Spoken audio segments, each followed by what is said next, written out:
Labor shortages, supply chain disruptions, and climbing oil prices have pushed inflation to a 39-year high. It surged 6.8% in November, even more than expected, to the fastest rate since 1982. Basically, food prices have jumped 6.1% over the year, while used car and truck prices, a major contributor to the inflation burst, are up 31.4%. So basically, 2021 inflation is so bad that it's turning depreciating assets into appreciating ones. And we can see that with cars. Before the pandemic, buying a used car was way cheaper than a new one, but because of shortage and all that I just mentioned, it's all the way around. I didn't believe it until it happened to someone I know. My cousin sold his truck for more than what he paid 2 years ago, just because of the existing shortage in the industry and inflation. And to be honest, we don't expect this to stop anytime soon, which obviously is concerning, as it not only affects us, it also affects many companies and way more small businesses. This basically means that even though you are earning the same that what you were getting last year, you're actually making way less money as everything is way more expensive. I know that many of those who are watching this video see it as a normal thing, more normal thing, since in Latin America inflation does not stop. I live in Venezuela, so you can imagine how inflation is here. Inflation has been on a downturn in the United States, or kind of maintaining over the years, as you can see in this graph. It is healthy to have inflation under control, as they have been doing with an inflation of about 2 to 3%, which apparently is more than enough to just promote spending, but not enough to destroy the economy. The thing is that they are not able to control inflation right now. A common factor or cause of inflation is a war, a natural disaster, or a piece of policy that leads to a sharp decline in productive capacity. Some kind of destabilization event which is corrected by stimulus and printing money. Does that sound familiar to you? Since the pandemic started, Jerome Powell has been printing money like crazy, and that combined with a drop in producing capacity due to the pandemic and all that I have mentioned before has made it harder to control and higher than expected. Now, with inflation rising faster than the Fed expected, there is a lot of fear that will continue to grow out of control, and that might be too late to fix, because one of the things that we have learned is that panic or fear do not help, as in my opinion is easily 50% of the causes that create a crisis. It is a psychological factor, very hard to control, but really strong one. Remember at the beginning of the pandemic, there was this huge fear from people believing we were going to be out of toilet paper.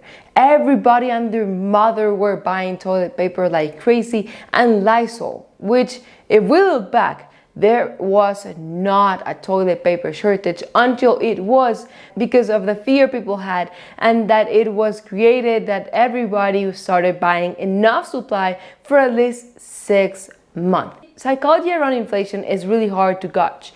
Inflation hasn't been a broad concern since the 1990s, making it trickier to pinpoint Americans' feelings. That is exactly what happens in the stock market. We see people on YouTube, on the media, and more talking about a huge crash coming every single year. And as soon as things starts to get a little bit concerning or starts to drop, people start panicking, selling even for a loss as a crash is coming, as they start thinking that if they don't sell right now, they will lose everything. So more and more people start selling until a point that it is really difficult to control. Collective panic starts, so that the stock market just goes down and down. At that moment, no one cares about the past, the history. No one checks out what has happened before during a crash like this one, or how the market recovered. They just decide to sell and buy back when things already recovered and they see everything going up again. The stock market is a cycle, and history repeats itself every single time. Believe me that the stock market has seen really bad things. Yet, in the long term, it has had excellent returns, which is why I always tell you guys to invest in companies that you believe have a future, that are strong enough to overcome a crisis and are at least innovating their products or services to continue growing year over year. If you're investing right now, we can't really control what the Fed will do, what banks or the government will do. We can only control our finances and our investments by reacting correctly when things happen, even good or bad. It is very important to have an investment plan and follow it even when things get tough like right now. The stock market and economies tend to recover with time if things are done correctly, which is why I continue investing, but always invest money you will not need right now to pay for your needs. Only invest money you can save and not use for years and years to come. Don't count on that money that you are investing to pay rent next month, because if a crash really happens next month and you sell for a loss just to pay your rent and then the market recovers, you will get really frustrated as you lost a lot of money just because you really needed that money. Many don't believe inflation will stop rising anytime soon, as there is an increase in demand but not enough supply. As this Wall Street Journal article says, they just didn't fully appreciate that the supply chain wouldn't be able to process the elevated demand for durable goods. We have demand for durable goods above pre-pandemic levels, but we just can't get them through our ports. Then labor or production costs increase because of labor shortage, as now businesses need to pay more to attract employees than before, meaning that extra money that businesses are paying extra will get included in their product or services that they offer, which affects their customers. Many believe we are not in a hyperinflation environment yet, but it is not a pretty picture, as we already saw gas prices going up 250% this year, which is obviously affecting everyone. Now, talking about stock market inflation and the psychology factor, yesterday, Monday, stocks dropped hard because of a major decision is expected later this week by the Fed on how aggressively they will combat inflation. Remember when before, according to them, inflation was transitory. It was going to be a slow process and it was not going to affect us that much. That transitory inflation ended about a week or two ago, and now the central bank is expected to move more quickly to wind down its bond buying programs and signal that it will raise interest rates next year to curb inflation. The question is, why are they now thinking of doing this so fast if it was supposed to be transitory? Well, many believe that psychology is one reason the Fed is likely to signal a faster end to bond buying and a quicker start to rising interest rates, as I assume it is easier to rip off that band-aid really fast right now and let the wound heal than continue with a slow and transitory process, ripping off that band-aid slowly and painfully. Better to do it right now and fast and let people forget about it if they are able to solve the problem than continue with this psychological fear and panic for years until they're able to get things under control.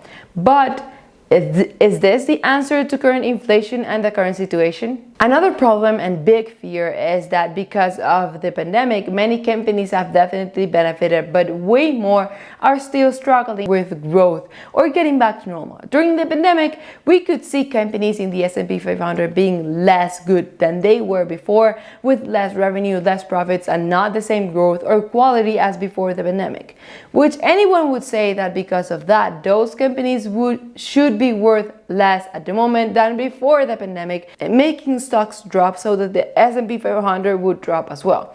But we have seen how that has not happened. The S&P 500 is up 28% in the past year, and even with this latest huge drop, it is only down 0.3% in a month. As we can see, companies like Apple is up 17% in the past month.